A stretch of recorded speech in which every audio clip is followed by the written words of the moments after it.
We're going to be talking about humane killing and unnecessary killing. Let's start with humane killing. Do you have anything to say about humane killing? I'm not too familiar with humane killing, like the term humane killing. I'm more familiar with humane slaughter. Okay. Yes, the general term is humane slaughter, but there's a reason I'm calling it humane killing and not dealing with the general term, just to figure out how you feel about humane killing. Okay. I can give you my thoughts about humane slaughter. We can do humane slaughter, which is a kind of killing, right? Okay. Yes. Okay. So go ahead. Humane slaughter is something that's typically used in the animal agriculture industry to present itself as a less cruel practice for the consumer, so they can feel better about their purchase when they, buy products coming from animals that have been slaughtered. Okay. And do you think the people who are putting out the word humane slaughter, all of them are just doing it for marketing, or do you think some people are actually trying to improve the conditions? I think most of them are doing it for marketing. I shouldn't say everybody, but I'm sure some are doing it to maybe reduce the suffering that the animals have to go through. Yes. And do you think it's an appropriate term for them to use it to explain that they're trying to do it in a humane manner as opposed to a cruel manner? Appropriate's debatable. It's a bit misleading, I think, because the consumer feels that this is a better choice, which that's debatable too, if it's a better choice or not. I guess if you get to the bottom line, the animal is being killed against its will, and if the consumer feels okay about that, then maybe it's an appropriate terminology. Okay. So let's talk about mercy killing, which is another kind of killing that has the word mercy attached to it. Because usually when we think of mercy, we're thinking we're forgiving someone, letting them off the hook. Whereas with mercy killing, it's a kind of mercy, but the killing is, it's something that you don't always associate with mercy. What do you feel about mercy killing? Mercy killing, so from my understanding, that's where you kill somebody, usually with their permission, and if not, it's with the intention of reducing suffering and harm for that individual. So I think it's slightly different than humane slaughter, because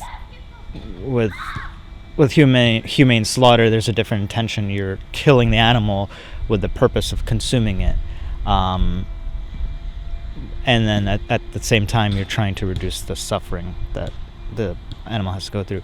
Versus mercy killing, where you're killing the animal or killing the person or individual specifically for the purpose of reducing their suffering, not for consuming it. Okay, so you're okay with the word mercy in that situation because the intent is of mercy, whereas in the humane slaughter, which I'm referring to with the umbrella term humane killing, you feel that in the case of the factory farms, the killing over there is not done with any humane intentions. Well, the style is maybe humane, but since you feel the killing is not warranted, you feel uncomfortable with the use of the word humane in that context? Yes, yeah. So I guess the bottom line is that you're taking a life away from an animal that wants to continue to live, versus mercy killing, where the animal usually does not want to continue to live, and you're taking the life so they don't have to continue living in suffering. So that's the huge difference there between mercy killing and humane slaughter. Humane slaughter, you're killing an animal against its will, and then projecting it as this is an okay thing to do because they term it humane slaughter. It's, like I think of it as a euphemism that they use. If you think about euthanasia, a lot of euthanasia doesn't have the consent of the animals. I mean, if we went about trying to club the animal to death or slit its throat, it's going to run just like it would if it was healthy. The only reason is that they're too weak to resist going to the doctors, and they just put up with the needle. But if you really think about it, it's not as though the animal is actually consenting to being killed. We just think it's in the best interest of the animals. Yeah, so you're talking about euthanasia for animals specifically. Yeah, that's true. I guess with that, it's we, of course, they can't communicate our language and say, hey, we want to die, or like, this is not going to be the best for me. So I guess we have to like infer, there's certain things we can look at and kind of make a decision for them. Yeah, that's true. Yeah, we are kind of making the decision for them whether they should live or not. But hopefully, we're looking, in their best interest, versus our best interest. When we do humane slaughter, it's for our best interest, which is the sole purpose of that. Now, do you feel that when we're doing mercy killing, it doesn't matter how we do it, a gunshot to the head, or hacking the animal to death, or clubbing the animal to death, or euthanasia with lethal injections? Do you think it doesn't matter how we go about with mercy killing, or do you think we should try to do the mercy killing in a way that's comfortable for the animal, or is it just that we want it to be comfortable on us? Like, what do you think is appropriate? Like, should we be thinking about what's comfortable for the animal when we are killing the animal for its own benefit, or should we be thinking about what is easier on us, or should we be thinking about both? Probably both. I mean, definitely for sure, we have to think about the animal and what it has to go through when we're killing it. But at the same time, we don't want to be traumatized, I guess, by that experience. So, and usually it's correlated, if the animal dies with less suffering, we're less traumatized by that. So with euthanasia, you can choose a way to kill an animal where it has to go through less suffering and pain. So when it comes to many meat eaters who seem to want to have humane meats, I see a similarity where they are comfortable with the killing of the animal for a certain purpose. Mm-hmm. Just like mercy killing is done for alleviating the suffering of the animals. In the eyes of some meat eaters, they see eating meat as something that is okay, but they want to do it in a way that minimizes the suffering of both the animal as well as it's easier for them to see what goes on. So in a sense, when they're trying to decide how to go about killing the animal, I do think they're trying to be humane. Some of them, not the industry obviously, which if you look at what passes off as humane, is not what most people would think of as humane. But I do think there are some people who do try hard to figure out how to reduce the suffering of animals and how to make it easier for us to see what the animals go through. Would you agree that's true? Yeah, that's true. I agree that's true. Although I still think, there's a lot of marketing gimmicks there because, some of the most humane standards, like in the UK and Australia, is to suffocate pigs. In their slaughter, they gas them to death. Where they literally burn from the inside out. That's the standard of humane there. So, but most people can look at that and realize that's not, and see what the animals actually have to go through and realize that's not very humane. When they're dying like that. I think that standard is there because it's just easy for the industry. Of course, the industry has a lot of influence in what the standards are. So they have to pick, I guess, what they would think is the most humane way of killing, which is usually related to what's the most efficient way and cost-effective way for them to kill an animal. So, what term would you prefer these people use as they go about trying to figure out how to make it more palatable both for the animal and for themselves when they go about this act of killing an animal for food? Like, is there another word you can think of that they would use that wouldn't feel so wrong to us? Because for many vegans, it feels as how can you refer to an act of killing as humane when it's not required? So is there another term they could use that wouldn't make us feel like that's an inappropriate term to be using in that context? Yeah, less cruel would probably be, I mean, reduced suffering.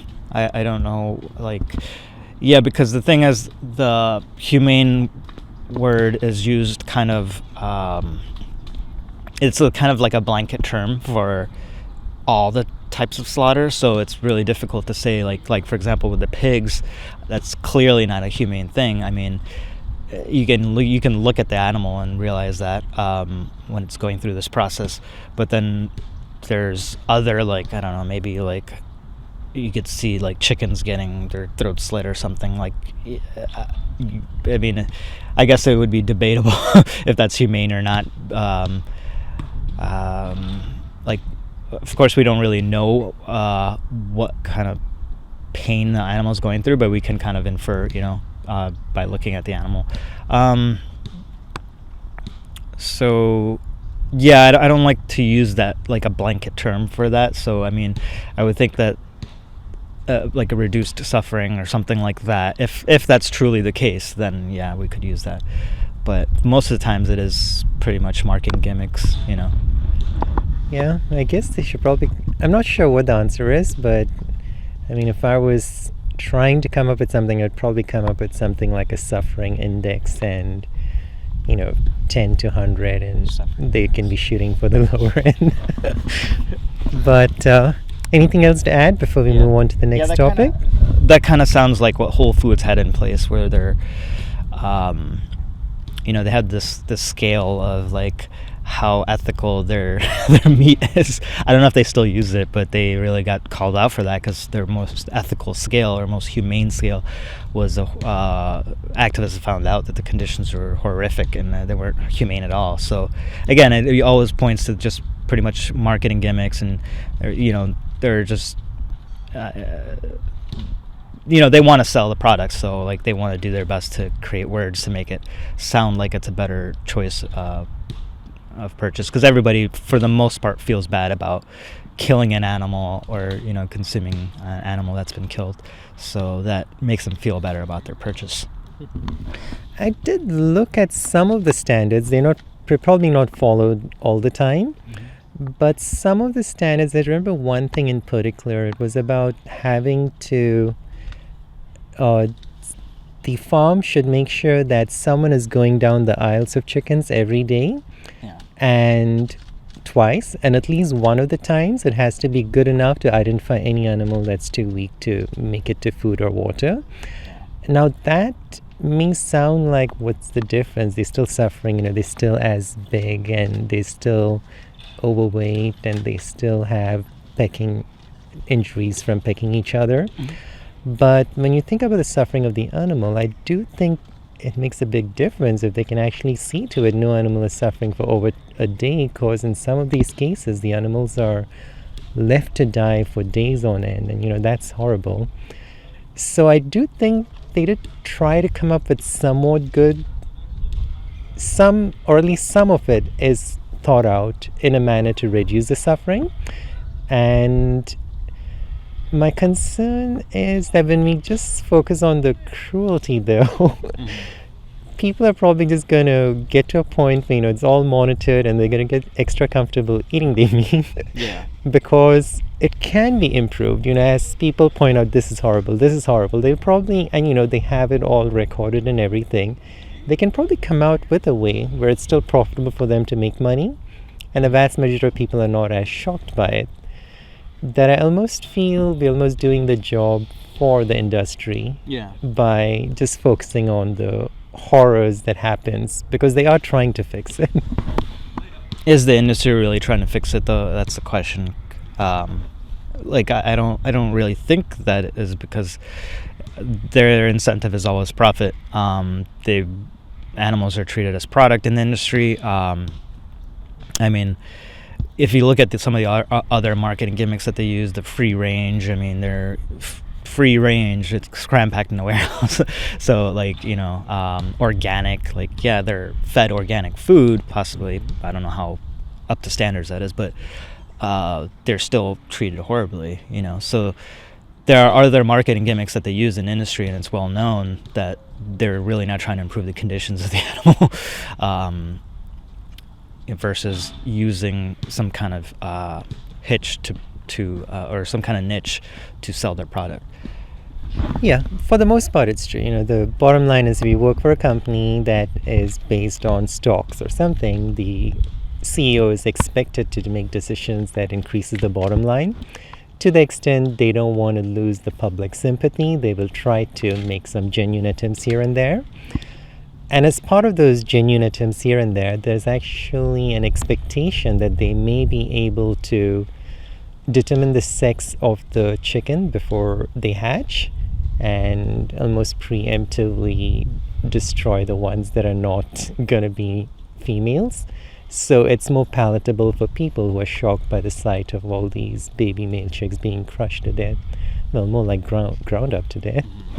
Yeah, there's a lot of things the industry could do to make things less horrific and cruel, but it comes down to the bottom line, which is profit. So if something's gonna affect, like, for example, your idea there, like, how much do they have to invest into figuring out if these eggs are gonna be males or females? If that's gonna take away from their current profits, then it's not gonna come into place. So that's what it comes down to usually, which is why there's not much veterinary care in this industry, if any at all. So yeah, there's a lot of things they could do to improve conditions, but they probably won't unless there's it doesn't take a hit for their profits. I think for the most part they are only doing it because they're afraid of losing some of the people who would be buying these items who are going vegan, because they don't like what they see, so they want to make it look good enough for them to see, but they're not necessarily concerned about the actual suffering of the animals. I mean, it's a business. Like most businesses, they focus on making money. Mm-hmm. Yeah, exactly. It's a business. So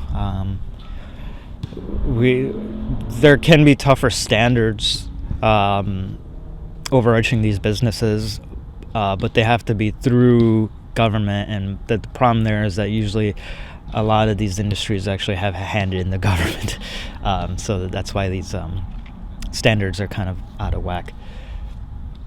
Okay. Anything else to add before we move on to the next topic? No, that's pretty much it. Yeah. All right, let's now talk about unnecessary killing. And we'll be talking about both the unnecessary killings of non-vegans and the unnecessary killings of vegans. So, do you think unnecessary killing is okay?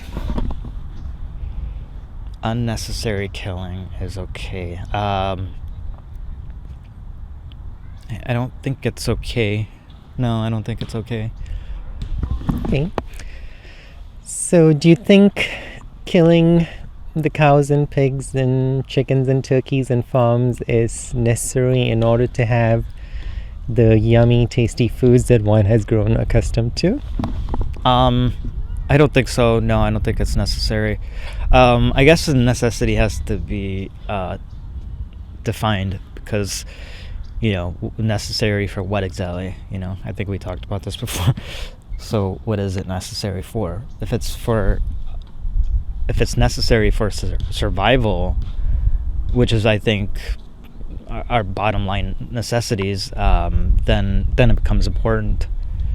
But if it's there's a difference between necessity and wants. So necessity usually is something for, like, survival and well-being or something like that. I guess you could say that. Well, it's a very good point that if you don't qualify what is necessary for it kind of invites problems. If you qualify what is necessary for, there'll be less disagreements between people. But let's go a step beyond survival and let's say unnecessary to thrive. What do you think about killing that's not necessary to thrive? For example, a person doesn't need to eat chicken to thrive, but if they grew up eating, let's say, chicken every day with their family, and it brings back memories of those happy times they had eating with their family, the now dead parents or something, then it is true that when they have those chicken wings or something, it's still going to bring back pleasant memories. So they may say it's necessary for them to experience those feelings, without which their life doesn't feel as complete. Yeah, you could say that, but the problem with that is that if it's harming another individual in that process of your necessity or your I would say, I don't know if that's a need, but like if it's harming another individual, then it becomes a problem. You could say, I find it necessary to rape a woman every month or so, because that's part of my needs. It's like it meets my cravings and my needs to have well-being. So when another person is involved or another individual is involved, and you're taking away from that individual's freedoms or well-being, then it becomes a problem. Then it's, for the most part, it's more of a desire than a necessity, I think. Okay, again, necessary for, let's say, thriving. I agree that it's not necessary for thriving. Now let's take the case of vegans. For example, coming to this park, we didn't walk on the concrete, we actually walked on the grass. We may have trampled on a few insects. We didn't need to come here to thrive.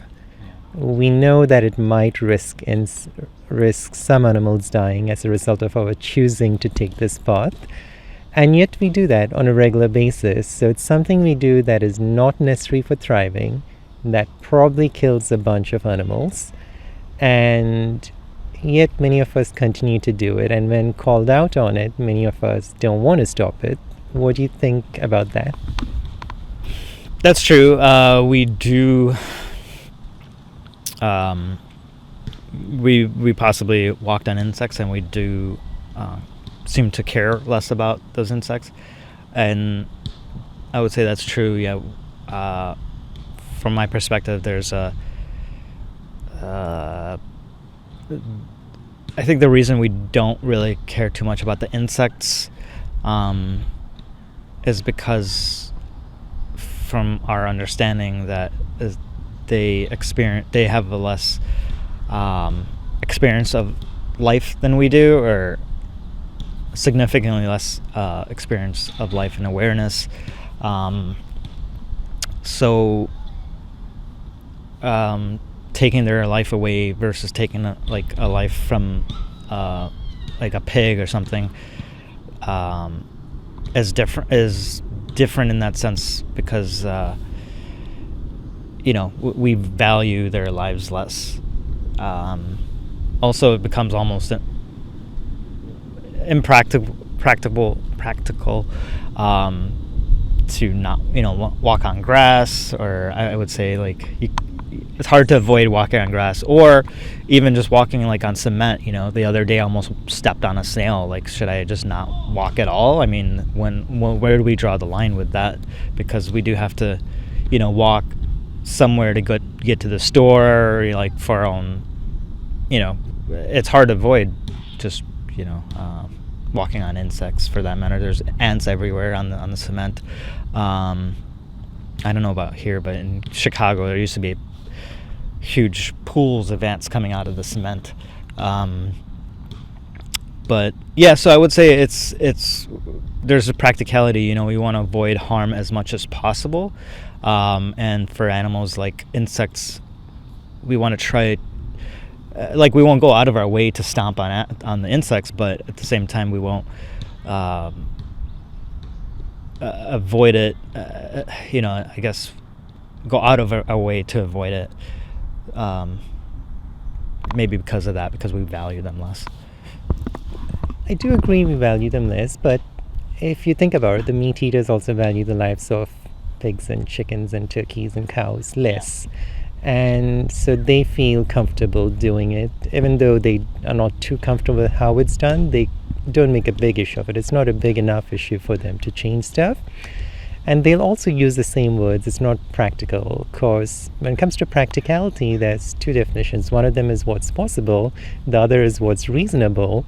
What's possible, it's very possible to walk on the concrete and not step on the grass. What's reasonable will differ from person to person. There are very few vegans who make it a point to not step on the animals on the grass. And I would say the number of vegans, it's probably split. The number of vegans who will take the trouble to not step on an ant in the house, to take the trouble to relocate them, and the ones who will, just throw boric acid or whatever it takes to get rid of them. So it's the term's practical. I hope you can see how the meat eaters would use the very same definition, that it's not practical to go about trying not to kill a single animal. My friends are always inviting me for food, and I don't want to look awkward by not eating the food they prepared for me. They use those kinds of reasonings. Yeah, that's true. But yeah, I guess that's true. But are they saying that as an excuse, or are they saying that like in reality? Have they actually tried it? I guess, yeah, you're right.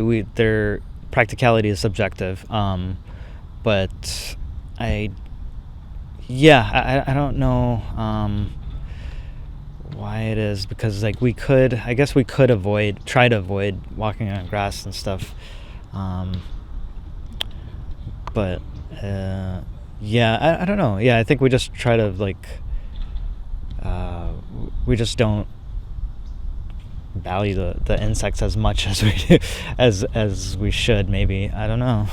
I mean, I personally want us to care about all living beings, but I understand it's a very slippery slope, and I'm just hoping that as we think about how we are not always applying our own principles, and let's not treat these principles as hard and fast rules, but more as guidelines that we try to live up to, and it'll always be in conflict with what's acceptable in our subculture being amongst other vegans. If in our vegan subculture was very, very looked upon as something very horrendous if someone was to kill a spider, then people would feel more pressure to not do it. And I just think most people in society, they don't have any pressure to not kill the cows and pigs and sheep, and so it's an easier choice for them to make.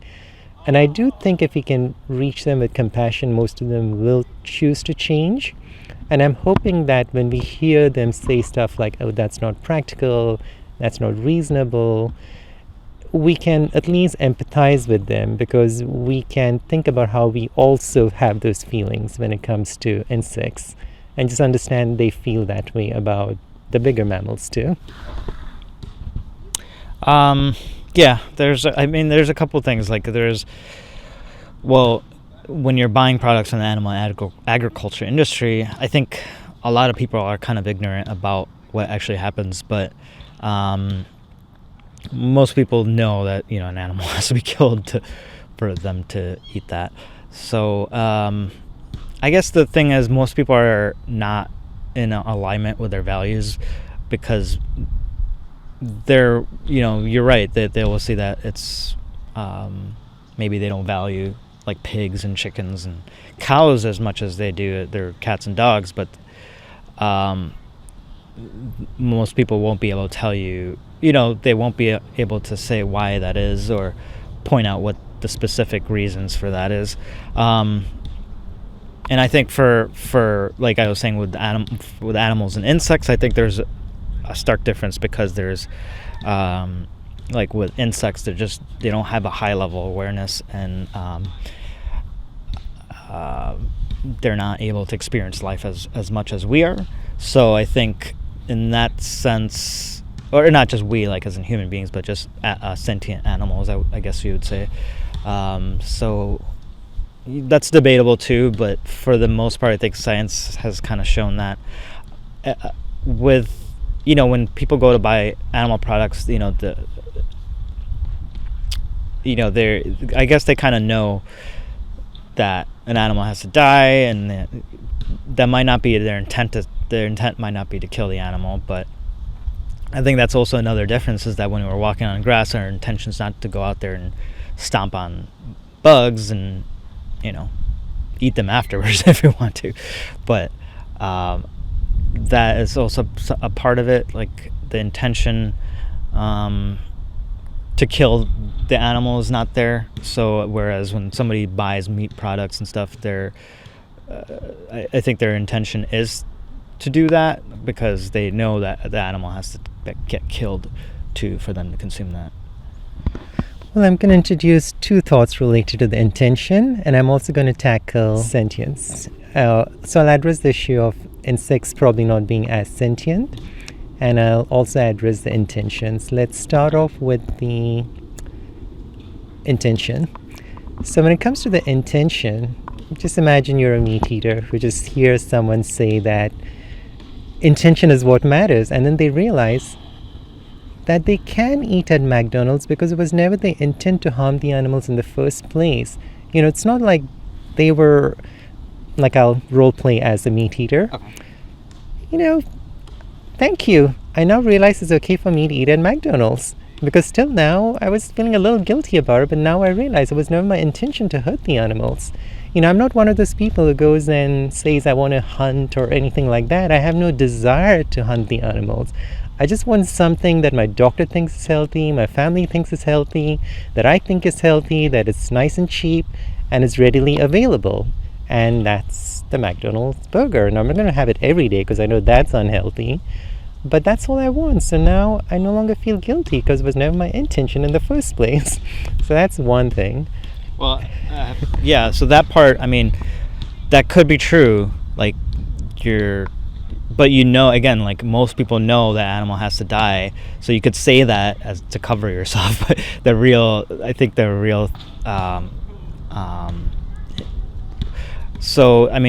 they know that the animal has to die for them to eat that. So then why,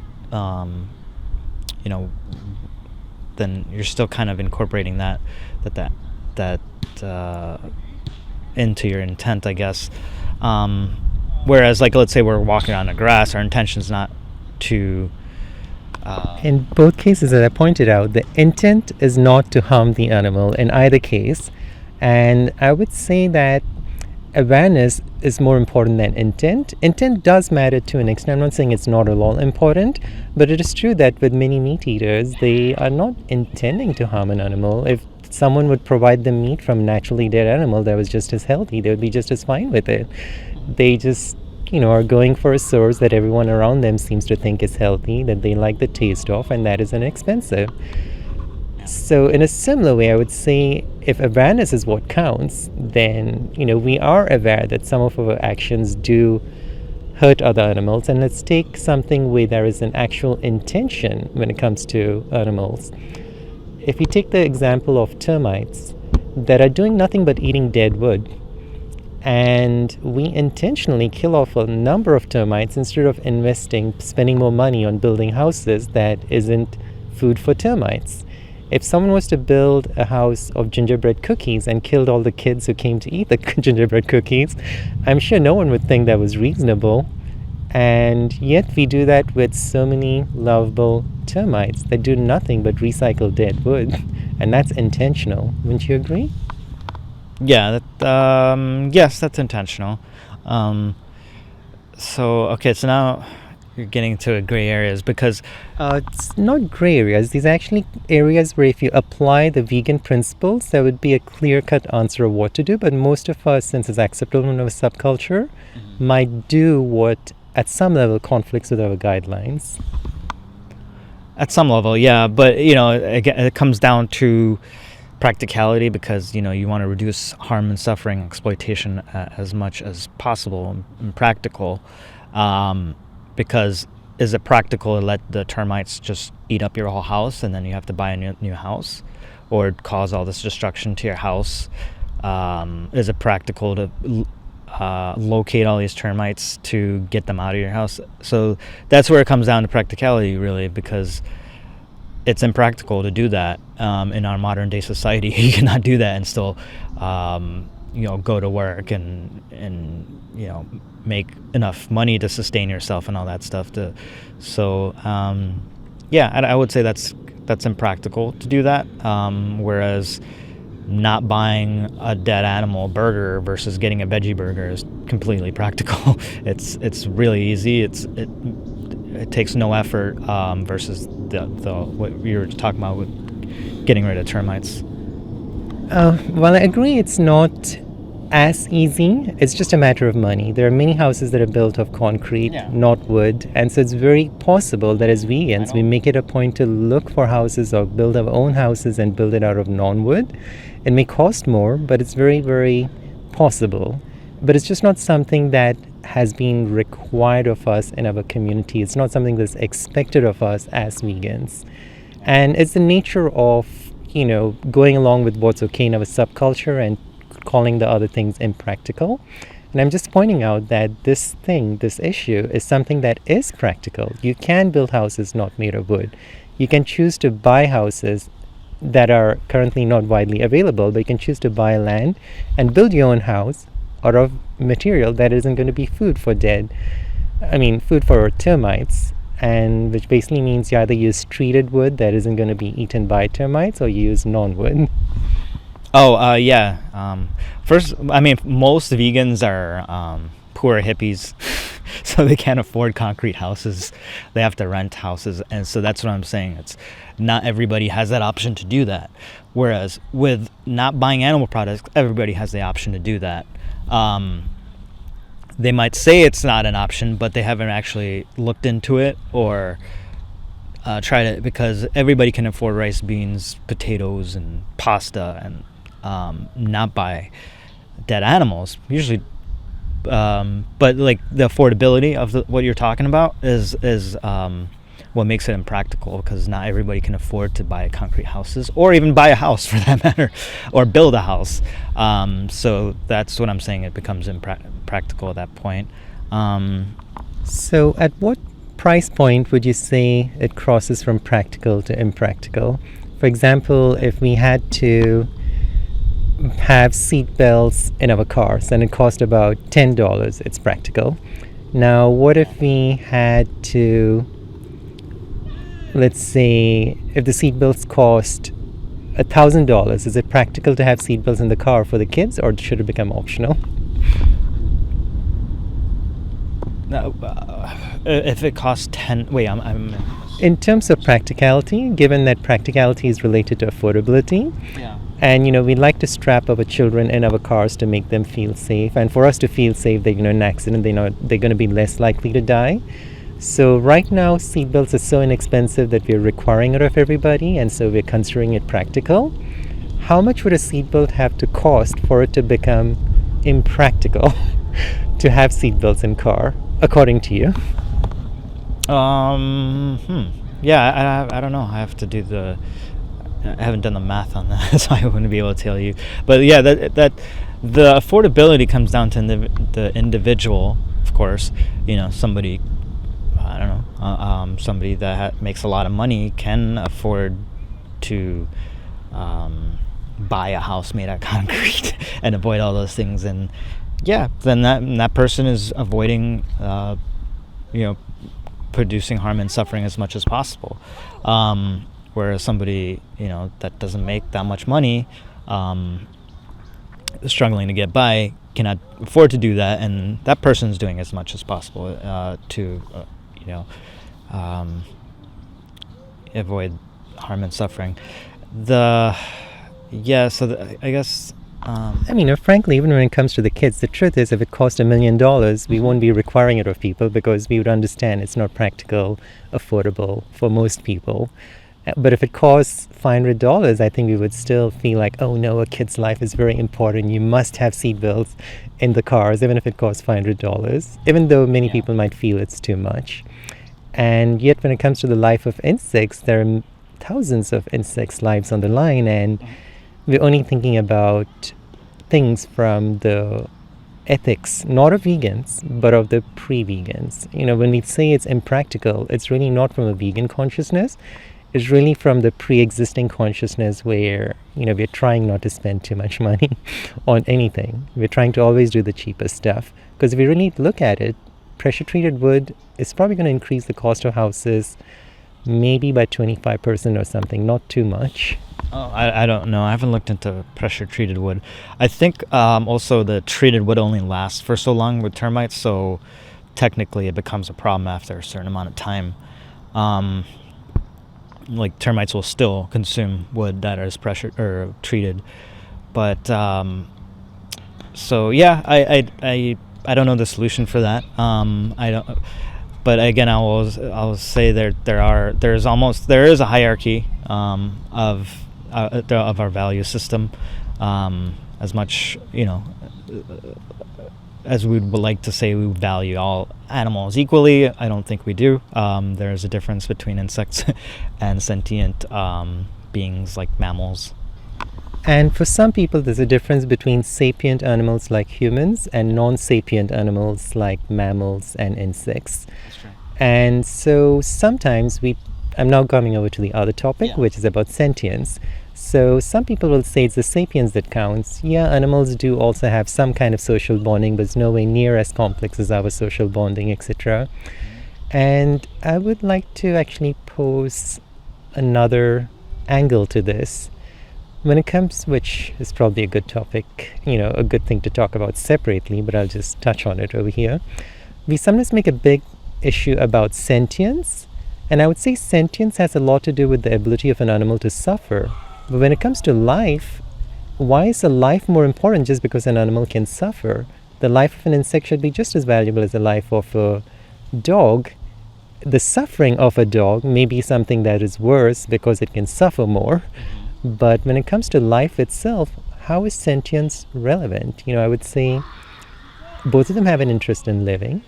Now, it's true that the dog may have more suffering when it's suffering, but when it comes to life itself, why is sentience a gauge? It's like, why should sapiens be a gauge for whether or not life is important? Similarly, why should sentience be a gauge for whether or not life is important? I think it's because how they experience life. I guess this is something we're just kind of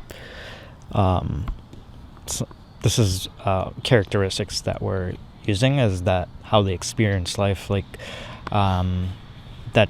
I guess that determines unfortunately that determines their value to us. If they're they don't experience life as complex as we do, or as animals do, then maybe we value them less, and that's probably why. What was your question? Well, repeat the question, but let me also touch on one other thing, because there are definitely some vegans who don't really care about the lives of dogs or cats as much. They just don't want them to suffer. They're quite comfortable euthanizing all the animals that don't have homes because they don't want them to suffer on the streets.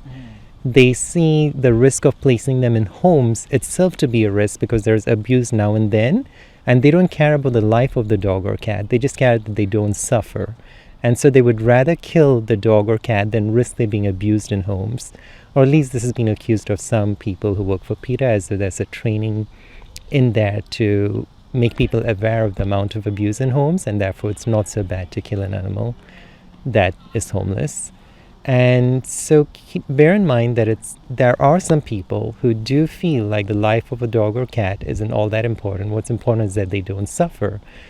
And in a similar way, I would say that even when it comes to all the cows and pigs and sheep, we think sentience is what is important, and that's why their lives are valuable. But I'll point out, just like those PETA people, that because they recognize them as sentience, it's avoiding suffering that becomes more important. But when it comes to the value of life itself, I don't see the justification in saying that because a person is sapient, their life is more valuable, or because someone is sentient, their life is more valuable than someone who's less sapient or less sentient. If anything, maybe it matters more to the others around them.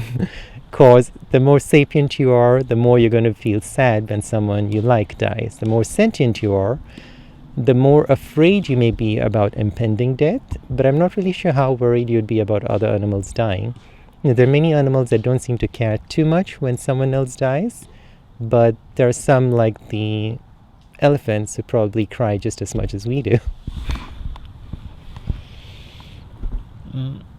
Okay, yeah, I don't know how I feel about killing animals to reduce their suffering or their perceived reduce suffering. I have to think about that more. So, yeah, I'm not exactly clear on that stance yet. It's something I'm still debating. What we value in life is not just life in itself, just the word life or the just being alive. It's the experience that we get from life. I would suggest that in the current vegan culture, it's very normal for us to focus on the suffering of animals, and so we try our best to, avoid the suffering. But if you go back earlier to where people almost have what's called a reverence for life, then you recognize each life is important, and it's not because they're sentient, it's not because they're sapient, it's because you value life. Now, it is true that the more sapient someone is, the more you will wind up valuing their life. The more sentient someone is, the more you'll wind up valuing their lives. But at the same time, let's not lose touch with the fact that many of us do value life itself, because we see life as something we don't completely understand, and we just value it. And I think it's really missing in the vegan movement, this reverence for life, because there's been so much focus on the suffering. Yeah, I would say that that's true, but I think that should come first, because that's the issue at hand. And without realizing the issue with the suffering, I mean, I don't know if we'll ever realize an issue with life in itself. But I think the whole thing is, again, it's just like going back to the insects thing. Like, I think it's just about doing the best you can, and something that's can be done easily. I think, yeah, I would say, like, shopping differently is something that can be done easily. Going to different restaurants. Not supporting animal agriculture can be done easily. I don't know how easy it is to avoid killing insects. And also, you don't want to scare people away from veganism, saying, "Oh, you can't walk on grass," or you can't walk on cement. You might step on a snail or something. You want people to live their lives, but at the same time, just make better choices, not to avoid. I guess I would, avoid causing extra suffering to animals, or supporting industries that do. I would agree that we do want to recognize that it's about trying to do as well as we can, and what is good enough is very influenced by what's acceptable in our subculture.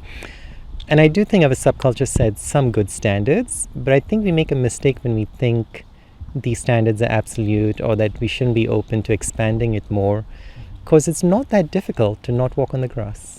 It's quite easy to just enjoy the scenery from outside, or even give up on scenery enjoyment and not drive into the forest and, smash into those hundreds of insects. It's quite possible to do that. It's also easy to do it. But because it's acceptable in our subculture, we don't even think about it twice.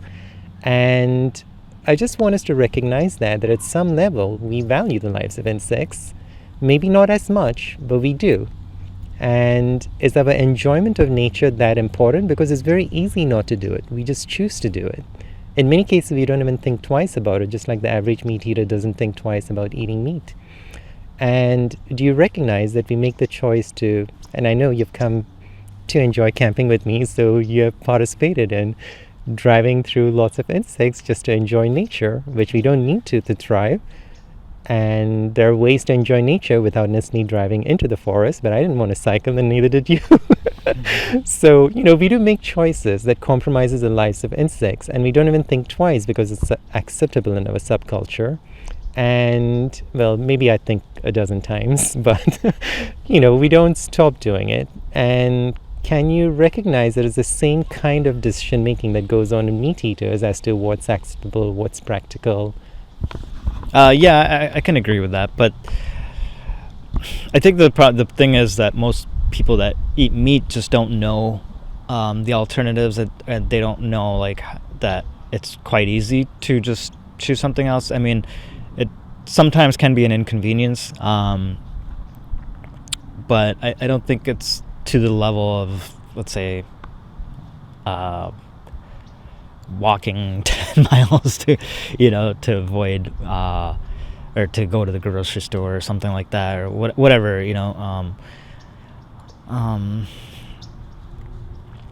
Yeah, so I don't know. I feel like if there were more people that consume meat were more aware about how to avoid causing this extra suffering, that it wouldn't be that difficult. So at least for me, I know that's how I felt about it. I was like, oh, this is extreme. How can somebody live without eating cheese and meat and stuff? And then I realized that there's so many options out there, and then that it's pretty easy to just avoid buying products that come from the animal agriculture industry. So yeah, I think they do say that people do say that. I understand where they're coming from, but I think they just need to be more informed of the alternatives. Mm-hmm. Yeah, just like with all this stuff, like the specific example I took of driving into the insects as I go to enjoy nature.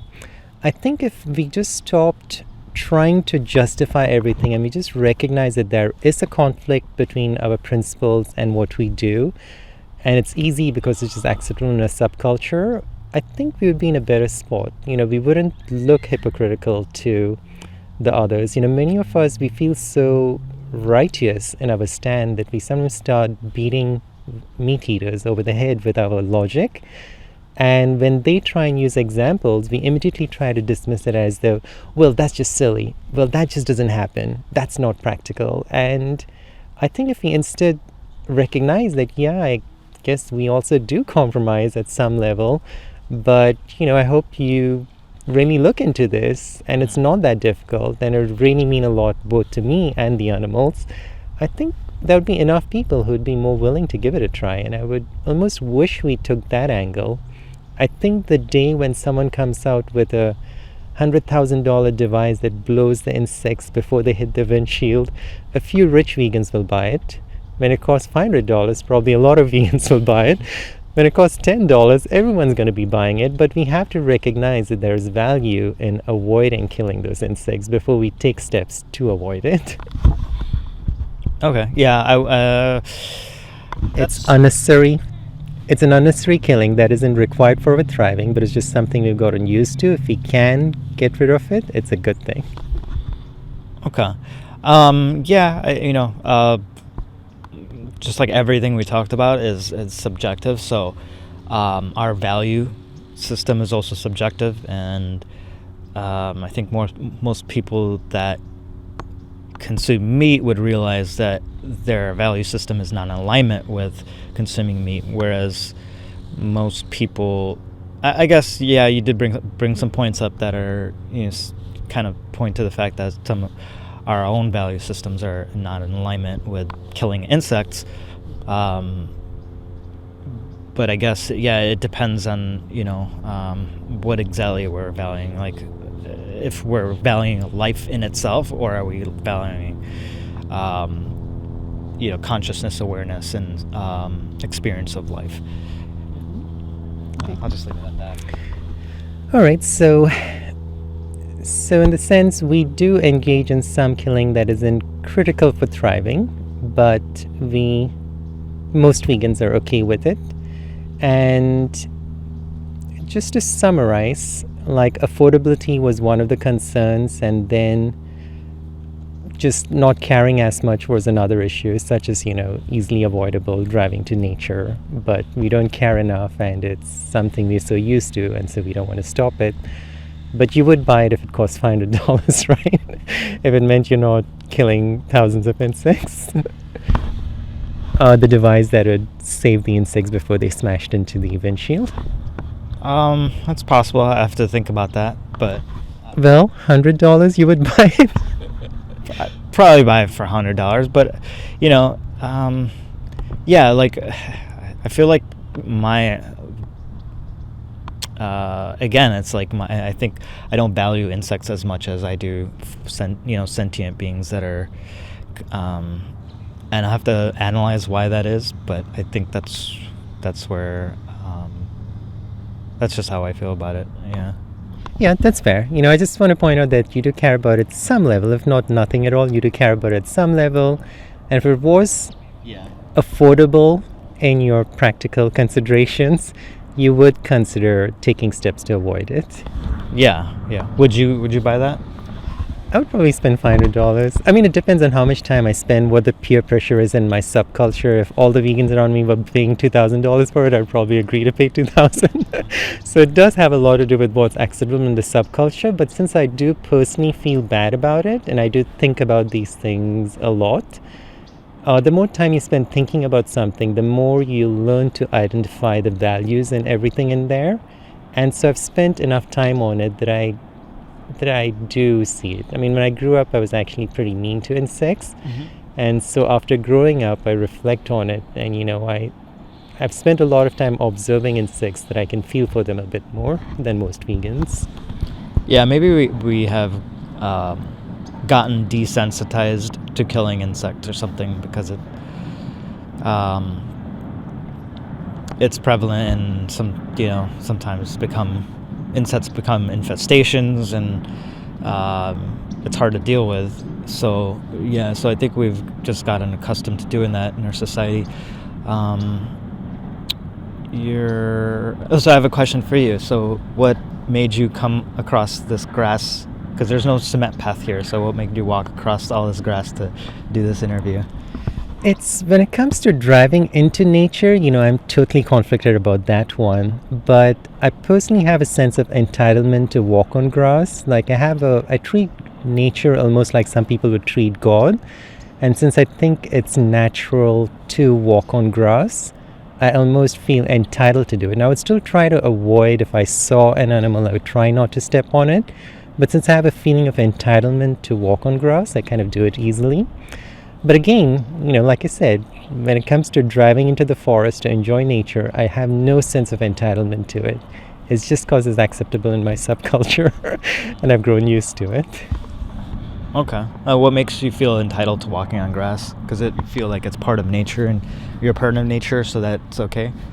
So then, in that same logic, so if people feel that killing animals is part of nature and they're part of nature, then do you think that's acceptable as well for them? Yeah, that'll be another topic, and I will address it when we discuss that. Okay. Sounds good. Thanks.